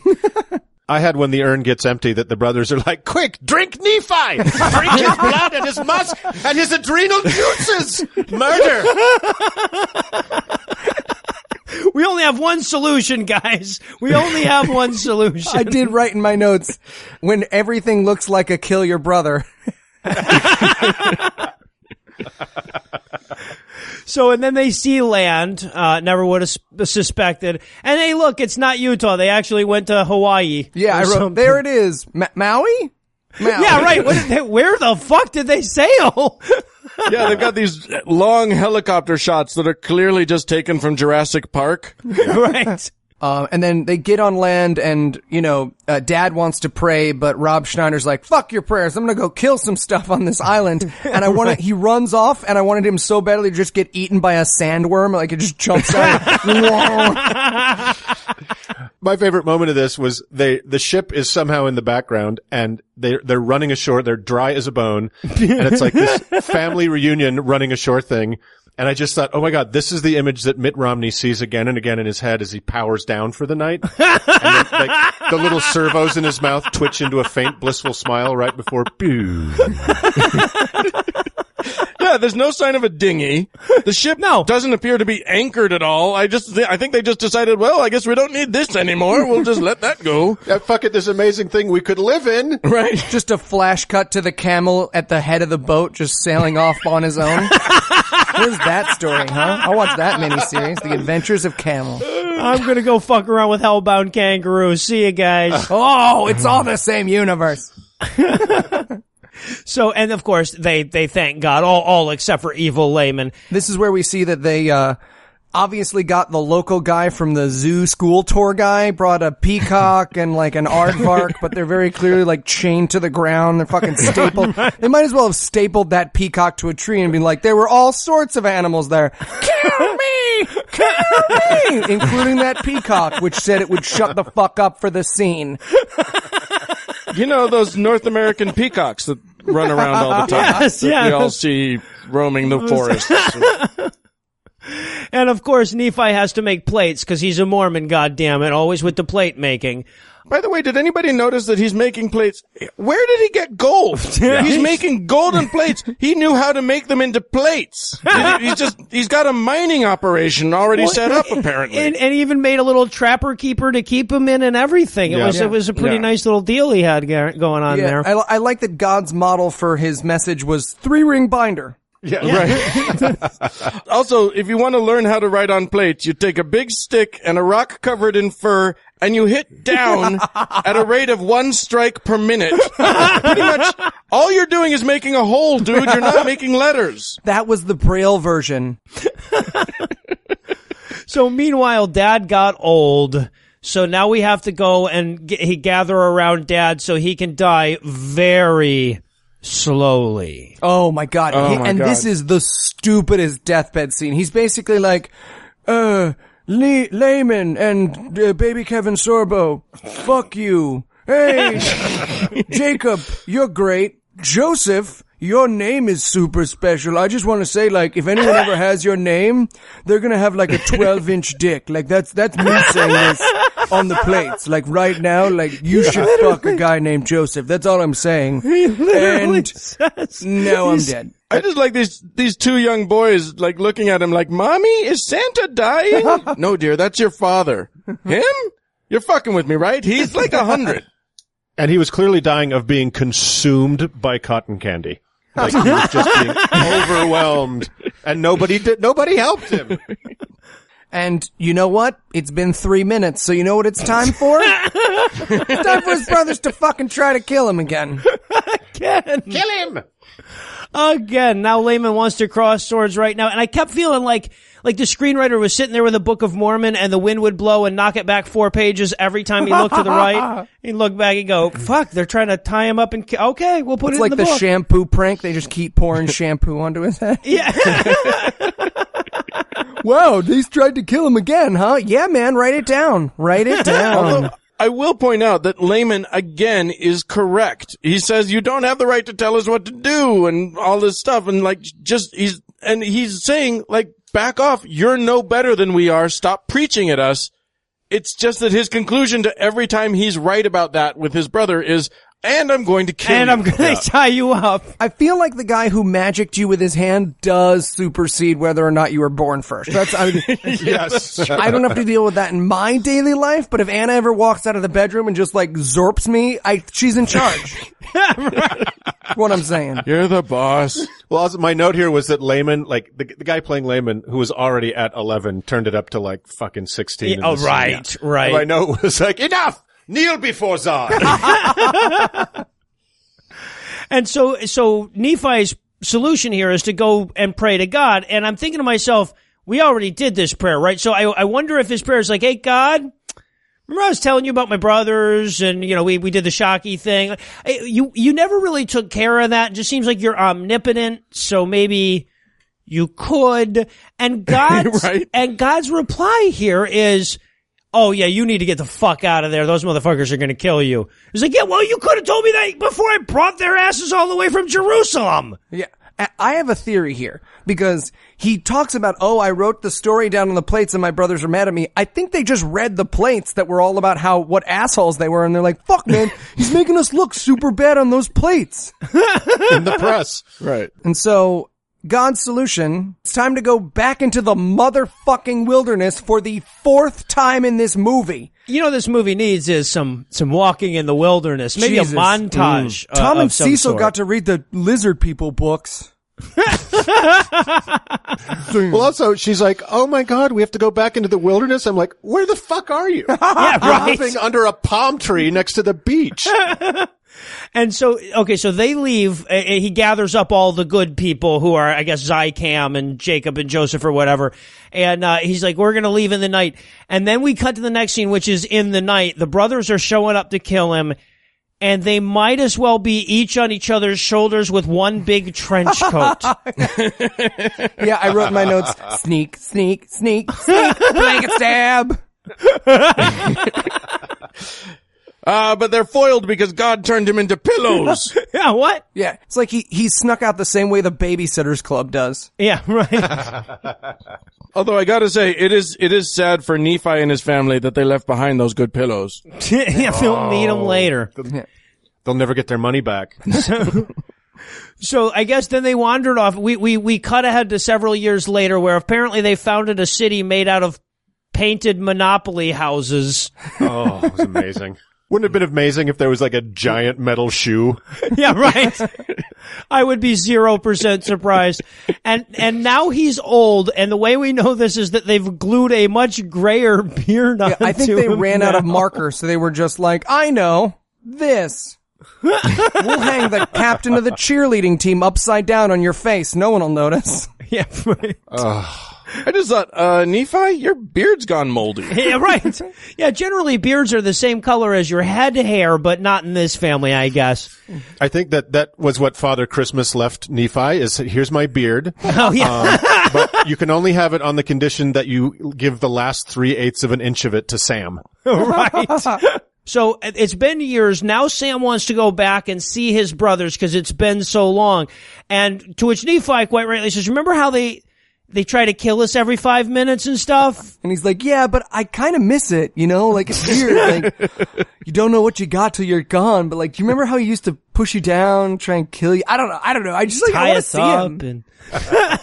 Is he still so into murdering? Who knows? It's like following your ex on Twitter and you're like, I just want to see what she's up to. I just want to know.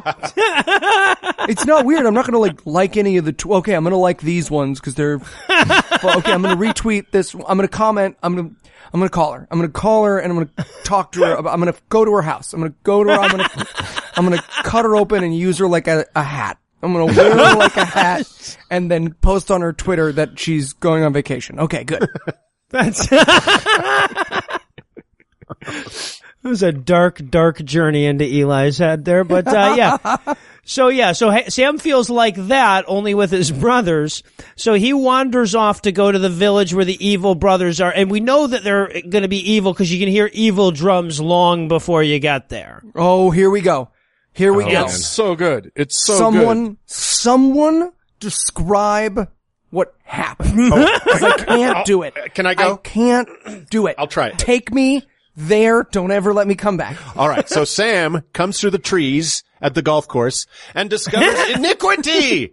So he sees Mola Ram and some spectacularly racist Ooga Booga fire worship.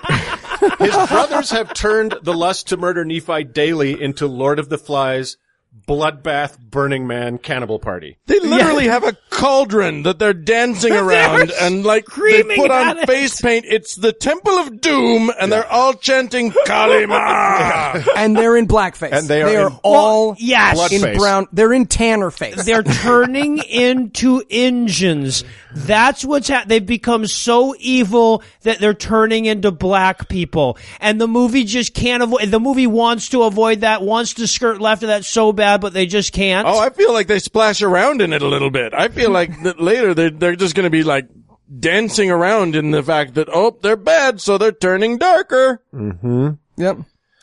But again, like, the movie was very, like, they didn't go full Sambo face. No. They just, like, gave everyone a coat of light brown. Yeah. They were like, look, we don't want it, cause you know the original version, like, the play version of this, when Joseph was directing, there was like, Mammy, like that whole thing. They did Songs of the South from top to bottom, but now that this movie's made when cameras can roll, we're just gonna paint him a light brown, cause that's how God punishes people. Well, and I feel like they did a little plausible deniability thing here, because when one of their wives shows up and talks to Sam, her face looks sort of dirty, but also brown, but also like splotchy, so that like at some point they can just be like, no, they were all just dirty. They haven't washed. They, you know, once you join the fire death cult, you don't wash anymore. That's their thing. If you think about it, you're racist, huh?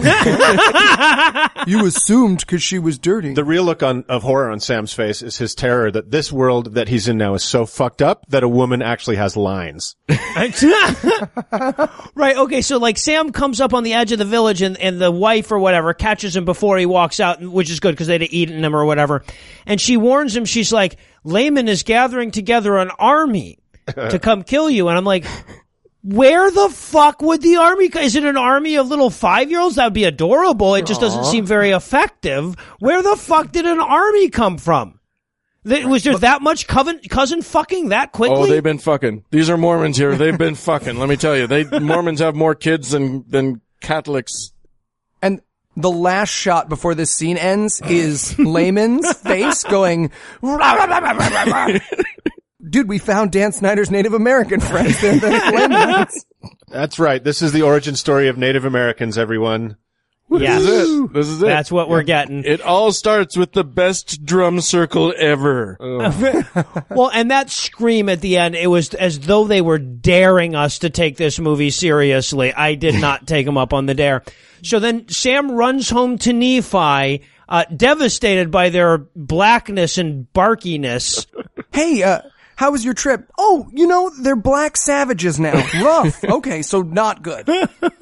One owl eye on TripAdvisor. When he says they were nearly naked, Nephi looks down like he's trying to swallow vomit. Like, oh God. Can I just go back a little bit and just point out that when Layman or Lemuel's wife is talking to Sam, she's like, they're not the same guys anymore. You wouldn't recognize them. And he's like, I just thought, why? Because they're trying to kill us? Yeah, they're the same guys. That's kind of their thing. Yes. So their hobby. And also, like, again, just to really highlight the racism of this, right after Sam tells Nephi, he's like, their skin is getting darker because they're so evil. Right after that, he says, they looked more like animals than men. Oh, yeah. Because they have dark skin? Is that what are you trying to say? Hashtag not racist. And Nephi's response to this is, yeah, God told me that would happen. And it's like, dude, tell me. Remember? Maybe instead of being like, hey, remember when they tried to kill us, be like, oh no, I already talked to the big God, and he said that they're now, fire-worshipping cannibals. Yeah, right. So now they've got to prepare for war. Even though there's like 9 guys on the other side, that's not war, whatever. They got to prepare for war. So he made swords and he consecrated Jacob and Joseph, and now they're ready to go to war. Yeah, because, sword making, that's pretty easy, right? Yeah. Yeah. Probably totally simple. Curious workmanship on that one. So now we cut to 30 years later, and 30 years apparently has made Nephi look like Ben Affleck got cast as Moses. And also, apparently they're really taking their time about this war, right? No, they got away with it. They left just in time. It was a good trick. Oh, yeah. I see that they leave left some out pillows. some pages. I gotcha. Yeah. He's basically like, and now I looked like Lawrence of Arabia, and I was super bummed. And of course, this is when they tuck the golden plates into an unmarked crate and stow them away in a government facility next to the Ark of the Covenant. Yeah, this is where we cut back to Joseph Smith. So apparently that's all the Book of Mormon they could afford to make. So we cut back to Joseph translating his plates, again, not by looking into a hat through a magic pair of glasses or anything, but like there were actually plates there. I mean, you'd think if there was one thing they were going to get historically accurate, it would be the Mormon thing that really happened, but I didn't think they were going to get one thing historically accurate, so I was not surprised. In fairness to them, there are literally like 7 or 8 different versions of this story, and the looking in the hat is just 1 or 2 of those versions. Yeah. So, yeah. And also, when you're giving him shit about not being able to afford to make more movie, no, I don't think that's fair, because it's hard to make a movie for $2 million and make it look like one. Okay? I really think you need to give him a break. It's true. They need to get David A.R. White in on this shit. Is he a Mormon? He could be a Mormon. And so, and that's the end, I guess. Joseph Smith decides to go to bed that night or whatever. That's how the whole thing closes off. And it even says, the end, ... of the beginning. The last line in the movie is his wife says, come to bed, Joseph. This might be the only Mormon movie that ends with the line, I'm coming, but it probably isn't. Probably not. I like that they do this whole, the end, or is it? Oh, wait, we ran out of money? Okay, yeah. No, the it end. is. It is. Also, I gotta say, just so you get a real idea of just how high budget this was, I shit you not, in the credits, one of the accommodations listings was Super 8. Oh. I shit you not, Fancy. another one was Travelodge. Breakfast from 7 to 7:30. Well, they had to give them credit for that because they wiped out their towel supply. Well, right, I see. Hey, weren't there curtains in this room when you started? No, there were no. I meant to mention that there were no curtains. We need more. All right, so when Heath and Eli and I finish the Quran at the end of the year, we're planning on reading the Book of Mormon, and we're obviously depressed as fuck right now, so I probably shouldn't ask this, but percentage-wise, how much of the book did this movie cover? Oh, you guys are fucked. It's I'd say a hard 10%. You're Oh, about no. 10% in. You don't even understand. You're talking about the book that Mark Twain called Chloroform in Print. And then Christopher Hitchens accused him of hitting too close to the mark, considering it's got a book in it called Ether. I think those mean tweets are right. I really shouldn't be a part of scathing. You guys had it, right? I'm just a movie guy. Look at me. I'm so stupid. So stupid. Yeah, you're in for a slog, fellas. It's not going to be okay. It can't be worse than nothing is worse than, it's fine. It's fine. I hesitate to say that, yes, but it's very hard to believe that it's worse than this one. All right, well, I feel like if we gave this movie some number of stars, Brigham Young would say that aliens lived on them or something, and that'd get all confusing. So rather than asking you to rate this movie on a scale, I hope to capture the essence of this film with a bit of an analogy. So I ask you this. What's the worst way you could travel from Jerusalem to America that would still be more enjoyable than watching this movie? I'm going to go with inside Rosie O'Donnell's uterus. Okay. It'll be a short trip for me, but it'll be a memorable one. I would be on Donald Trump's private jet, but I would be wrapped up in cellophane, all Dexter style. And I'd be laying there with my head in his lap with that Clockwork Orange fucking rig in my eyes. And he'd be leaning over me in shitty old clown makeup, slowly stroking my hair and doing an a cappella cover of Adele's Hello to Bubble Whisper at me again and again as we endlessly circle the Newark airport. So, yeah. Can someone just draw that and say, who's the guy? Christian movie bingo guy. We love your cartoons. We just want this. I just want a full poster that I can send to his home. I just want to send this to Mark's home every day for a year. Just the same poster. Still better than this movie. Still better than the movie. Right. I have Amazon Prime. I'd love to answer the question, but I loved every minute of watching this movie.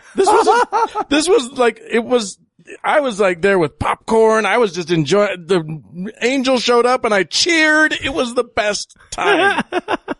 So, that wasn't the question. Well, Dan, Mark, I can't thank you enough for hanging out, helping us answer a tiny sliver of the bizarre questions that this live-action Bugs Bunny cartoon evoked.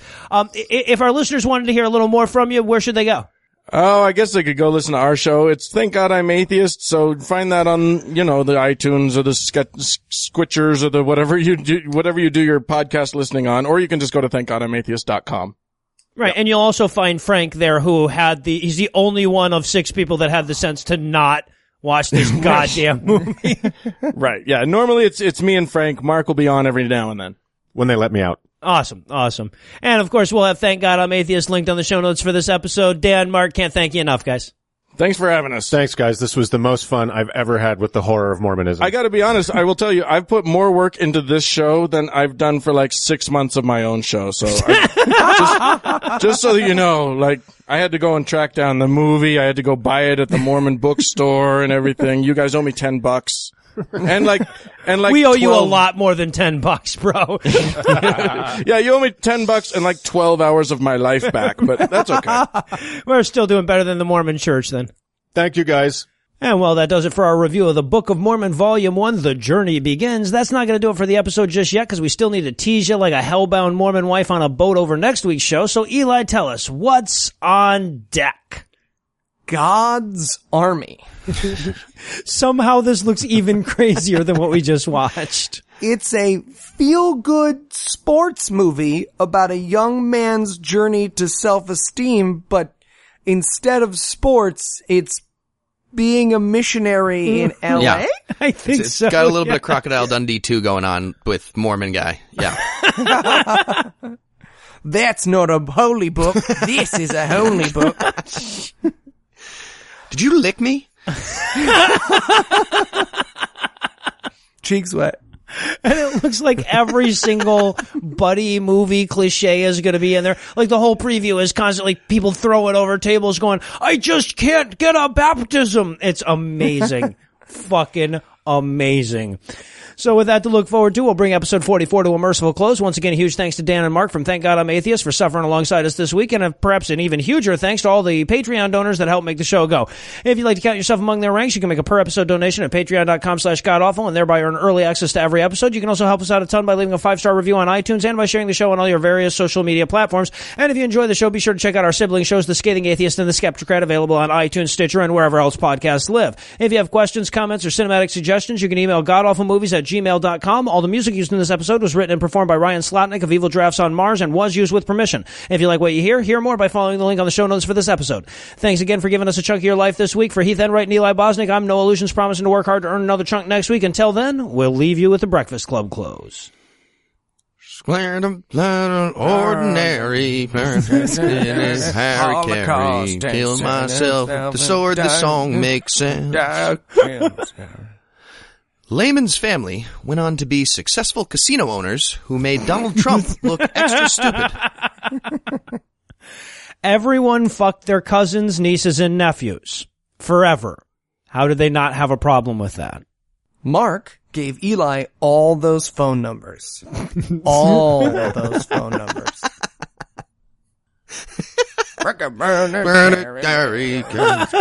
Stab myself in the face.